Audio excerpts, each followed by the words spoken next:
Toopran police స్టేషన్లోకి ఒక cyber ఫ్రాడ్కి సంబంధించిన complaint రావడం జరిగింది. దాని విషయంలో ఒక కేసు కూడా రిజిస్టర్ చేయడం జరిగింది.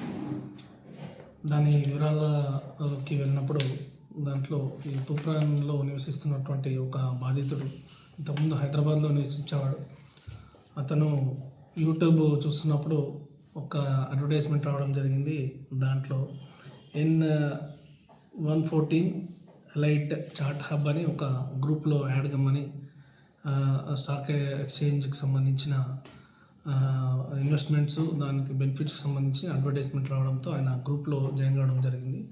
ఆ గ్రూప్లో వాళ్ళు ఇచ్చిన ఇన్స్ట్రక్షన్స్ ప్రకారము అతను ఇన్వెస్ట్మెంట్ చేస్తూ పోయాడు.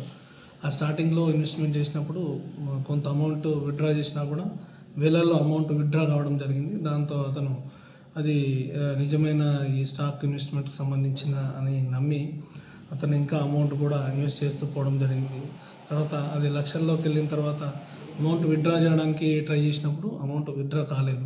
కాకపోతే వాళ్ళకి చాటింగ్ చేస్తూ అడిగినప్పుడు దానికి సంబంధించిన ఈ taxes amount plus registration amount అనుకుంటా చాలా వివిధ రకాల పేర్లు చెప్తూ అమౌంట్ ఎంతో ఏదైతే అమౌంట్ ఈయనకి ఇన్వెస్ట్మెంట్లో వచ్చిన బెనిఫిట్స్ ఏవైతే ఉన్నాయో అవి ఈయన తీసుకోవాలంటే ఈ అమౌంట్స్ పే చేయాలని చెప్పేసి రిపీటెడ్గా అమౌంట్ పే చేయించుకోవడం జరిగింది.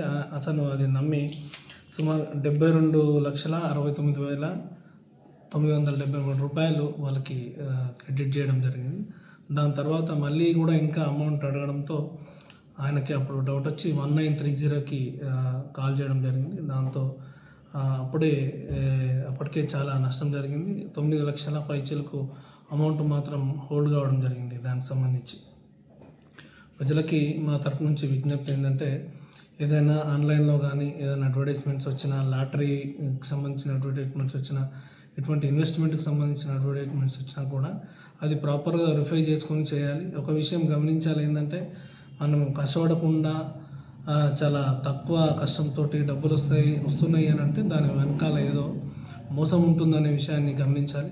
ఒకవేళ ఎప్పుడైనా ఏదైనా మోసం జరిగి ఆన్లైన్ ఫ్రాడ్ జరిగినప్పుడు వెంటనే కనుక రెస్పాండ్ అయ్యి 1930కి కాల్ చేసినట్టయితే అమౌంట్ని మనము మళ్ళీ రీఫండ్ చేసుకోవడానికి అవకాశం ఉంటుంది. ఏదైతే అకౌంట్లోకి ట్రాన్స్ఫర్ అవుతుందో అక్కడ ఆ అకౌంట్ను ఫ్రీజ్ చేయడానికి కూడా అవకాశం ఉంటుంది. కాబట్టి సైబర్ ఫ్రాడ్ జరిగిన వెంటనే కనుక 1930కి కాల్ చేసి ఇన్ఫర్మేషన్ ఇచ్చి కంప్లైంట్ రిజిస్టర్ చేసినట్టయితే ఆ అమౌంట్ని తొందరగా రిటర్న్ తీసుకోవడానికి, వీలైనంత ఎక్కువ అమౌంట్ రిటర్న్ తీసుకోవడానికి అవకాశం ఉంటుంది. ఓకే, కాకపోతే